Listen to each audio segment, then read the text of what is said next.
Welcome to the skill assessment session. We'll start with David Quigley. Quigley, sorry for pronunciation. With scientific modeling, using learning analytics to examine student practices and classroom variations.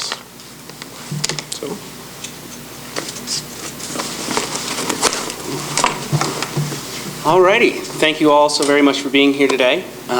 As Javier said, my name is David Quigley, and I'll be talking about how we used scientific modeling to understand, how we used learning analytics to understand scientific modeling. So just to step through it real quick, we'll talk about what is scientific modeling. Many people here use the term student modeling to refer to very particular analyses, and this is something a little different, so we'll get into that. And then the way we use our learning analytics to approach this problem, the context of my particular research, key results, and where we go from there. Okay, so what is a scientific model? For us, it is the representation of a structural, functional, or behavioral feature of scientific phenomena. This is very much a general term across different fields of science.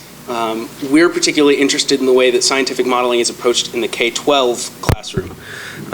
And what we see, especially in the framework for K-12 science education, is that scientific models represent understanding, help you to develop questions and explanations, help you generate data, and help you communicate ideas. Why is this an important skill in the K-12 classroom? Well, as I mentioned, it's something that occurs across all different sciences. In fact, in the framework, they cite scientific modeling as one of the 8 core science and engineering practices to cover in a science classroom across different disciplines. And these models can take many different forms. We see in chemistry things like the ball and stick model of molecular structure. We see different models of the water cycle in earth and atmospheric sciences. We see things like organism and interaction webs in ecology. Lots of different problems are all looking at modeling a phenomena. And in the end, models can take different forms, but they all consist of components, which are things like organisms or the water phases in earth and atmospheric sciences or the atoms, and the interactions. So you can have the different interactions between organisms, the methods and opportunities for water phase change, the bonds between atoms. All of these are considered interactions. This problem of scientific modeling has been addressed in the learning sciences literature to some degree, although not to a large amount of depth. But researchers have spent a significant amount of time and effort understanding the components of scientific modeling. Schwarz et al. In particular break down modeling into these 7 different pieces of modeling, from identifying the phenomena to actually applying the model. In our particular work, we are looking at the ways we can analyze scientific modeling using digital analytic practices.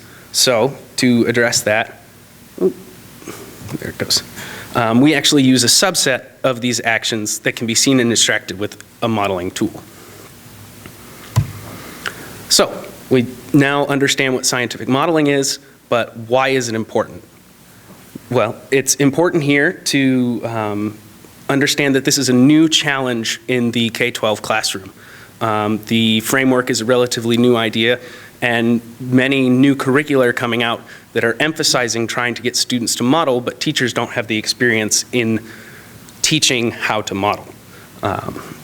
So we've seen different levels of variance at the teacher and classroom level in many different areas of education, especially in the sciences. So we can expect similar levels of variance in modeling, and so we want to try and understand and address those inequalities in this field so that we can design tools and curricula to better accommodate those needs. Learning analytics is also helping us analyze things at scale so that we don't have to have expert intervention in every single classroom, in every single instance, in every single type of science. We want these ideas to be generalizable across different fields. We want to see it work in chemistry and in earth and atmospheric sciences and in biology and so on and so forth. We also want these results to be useful and interpretable for the teachers and for students. So that's our overall objective.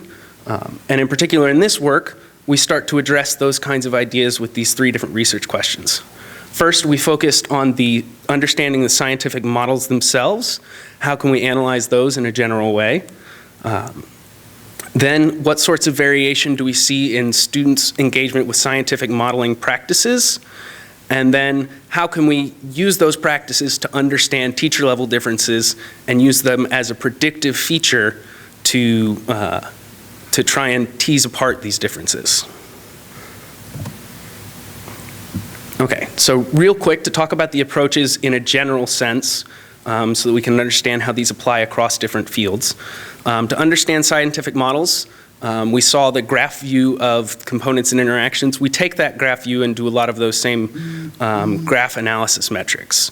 So we look at density and complexity of the model, looking at the number of components and interactions, looking at the density and the variance in density, which can really help us understand if things are distributed evenly across the model or if there are components of the model that are well fleshed out and others that are ignored.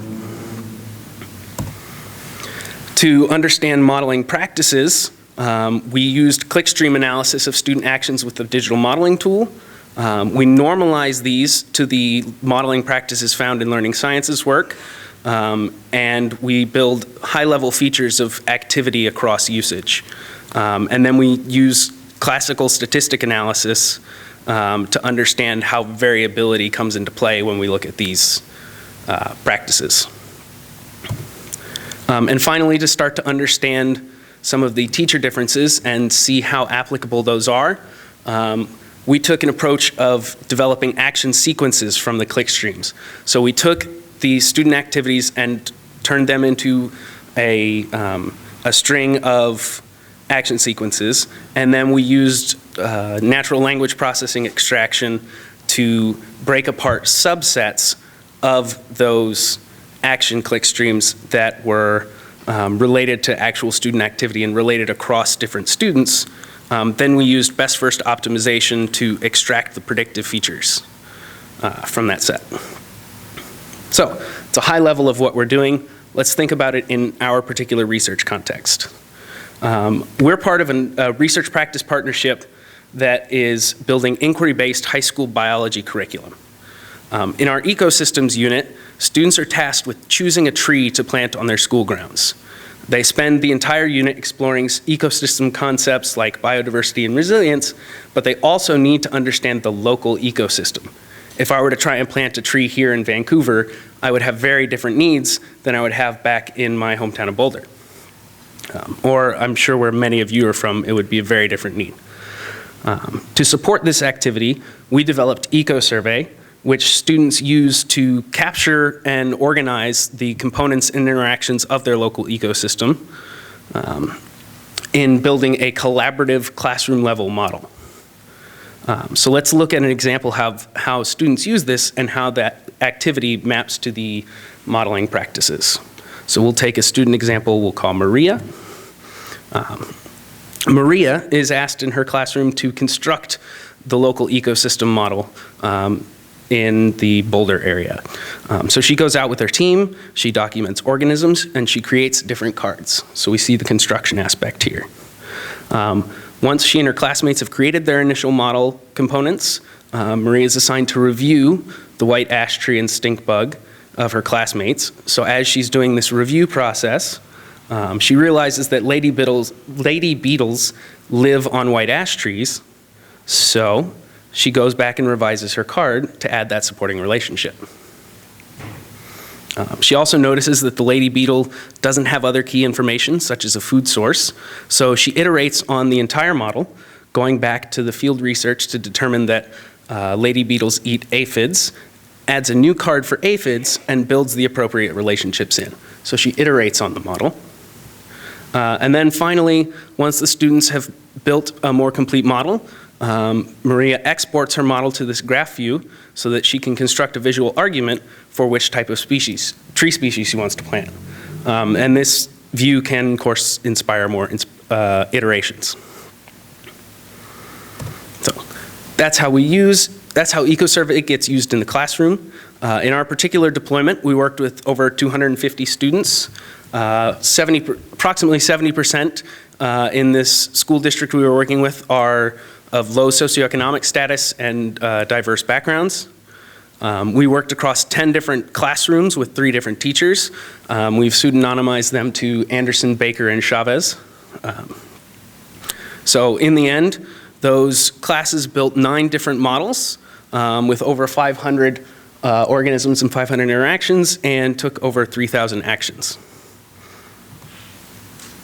So to come back to actually how we analyze the models in our particular case. As I mentioned, we focused on the richness of student models in terms of organisms and relationships. So we can see a very simple example here. Just to give you an idea of what things look like. We look at the balance of interactions per organism, both in the average and in the variance of the distribution. So in our deployment, we saw a very large variance across different classrooms. We saw just amazing differences in the levels of engagement, even with building the models themselves. A couple important things to focus on. We see that Anderson's students documented many more organisms and interactions than all the other classes. And in Anderson's class, we see a high variance in interactions per organism compared to the other classes, which indicates that though they added a lot of organisms and interactions, the interactions themselves were added for very few organisms. So it was a very dense map in a small part, and then there was a lot of sparse information. Another interesting note to look at is the differences between Chavez's period 1 and period 7 classes. While the organisms and interactions are somewhat comparable, the interactions per organism are very different between these 2 classrooms. And we looked further at the information. In period 1, the students did not assign interactions for 39% of their organisms, whereas in period 7, they did not assign interactions to 74% of their organisms. So we see a lot more organisms in period 7 are being treated as keystone species and interacting in one direction to some of the others. In fact, in most classes, we actually see that the majority of organisms do not have documented interactions. Okay, so that's looking at that question 1 around student models. To go back and look at question 2 around student modeling practices. As I mentioned, the first thing we did was normalize our activity streams. So we took the actions found in EcoSurvey on the right, and we mapped them to the modeling practices on the left. And then we used high-level analyses to do, to understand variation of use. Did students engage with all of the different practices? And how often did they engage with each practice?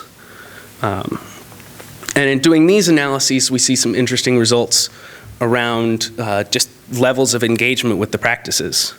Once again, we see Anderson students are performing significantly more actions of all different types. We also see that the other 2 groups differ in some cases. In particular, Baker and Chavez's classes are different in their creation, revision, and iteration, but they do not differ in their use and review. And in fact, you can see in the use actions on the far right, neither of those classes had the students use their models very much.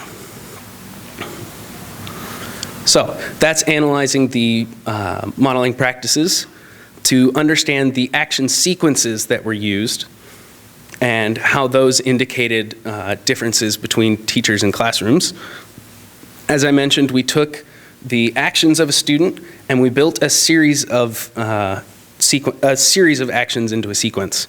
So for example, it could be first the student created a new card, then they edited the card, then they created a graph. That would be a very simple set of activities. Most students did more activity than that, although some did not. We also included wildcards in that process, so the edit could be replaced with anything, and we found wildcards that applied. When we extracted these different sequences, we found over 2,800 possible sequences that existed across at least several different students. So we optimized the features using a best first approach, and then found a set of 18 different practice sequences that were predictive of a student's teacher. Two things I'd like to pull out of this set is that we see 6 of these practice sequences are related to multiple modeling practices. So we see them starting with a create type activity, then going to a review activity, or so on and so forth. And 2 of those particular sequences actually demonstrate iteration within the sequence. So we see these sequences tying back to our modeling practices in interesting ways. Once we extracted these features, we used different classifiers to understand the predictive value of how well can we predict a student's teacher using these high-level variables or these action sequences. And we see an overall improvement over the baseline of predicting the most common teacher, Chavez. In particular, we see that the best performance comes from predicting using the optimized practice sequences as well as the high-level features. So we needed both pieces of information to really understand what was going on there. Okay, and to look at this problem a little bit further, we have our confusion matrix for that last prediction. And the interesting thing to note here is that most of the errors came from misclassifying Chavez students as Baker students. So there's some interesting disparity in how students in Chavez's classes are working.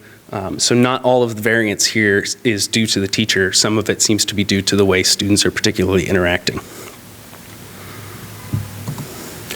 So what do we see from all of this?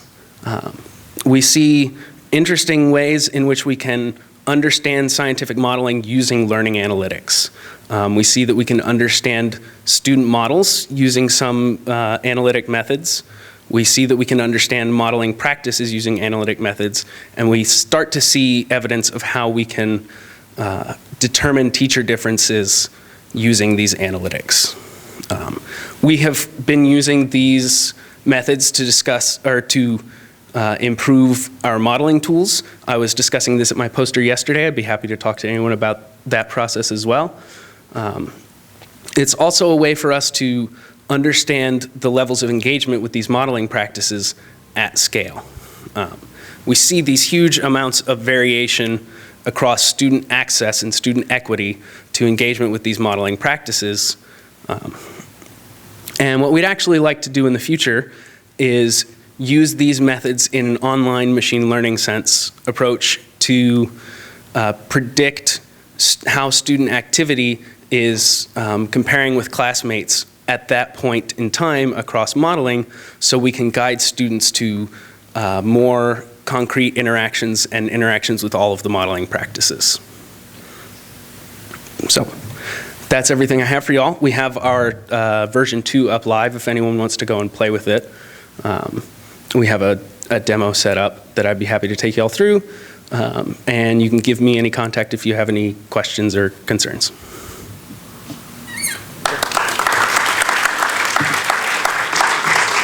We have 5 minutes for questions.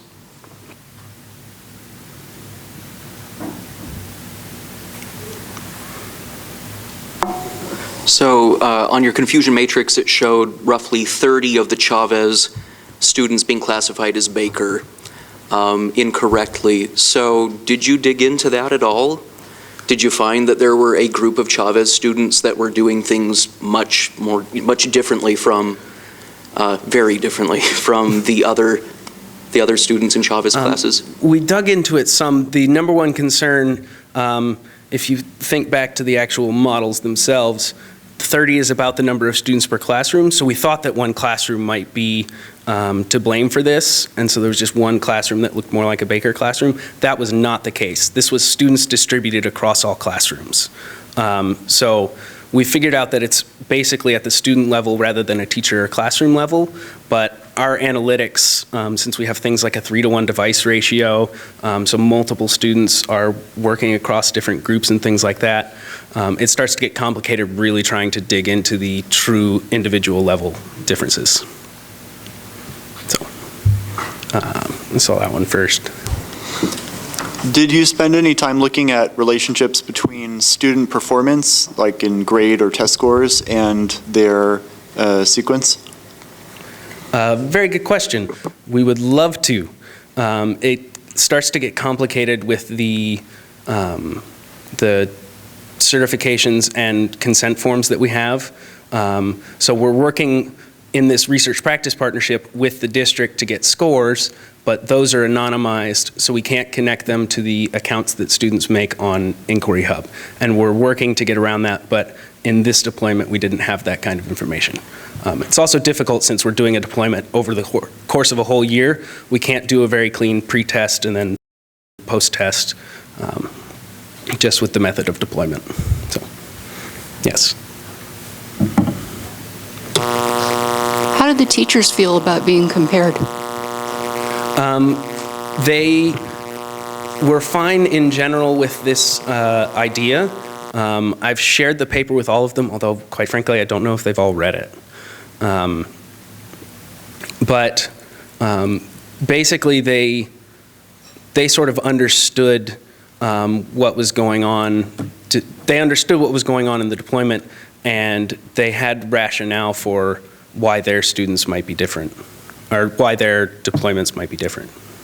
Did they know when you were setting up the experiment that they were going to be compared to each other, or that you were going to be classifying to try to see if you could tell whose students were who? They didn't know that particular level of analysis. They knew we would be looking at and reporting classroom level differences. So we didn't get into the ideas of classification, but we got it very much into teacher and classroom level differences. I have a quick question about the table you put up about the frequencies of the components and the interactions. One line was kind of interesting to me, but you didn't point to that, and it was for Baker P4, and you see there's no interaction.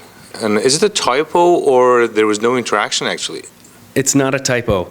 The students literally added 0 interactions. So in this case, how would you call this a model since there are only components and components are not connected? I wouldn't call it a model.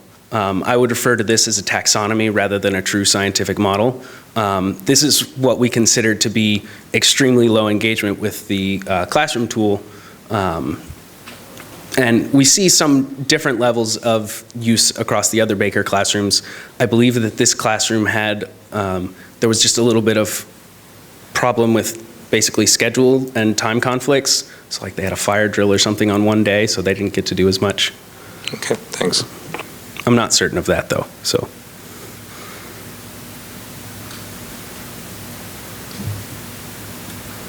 Okay, if there are no more questions, thank you.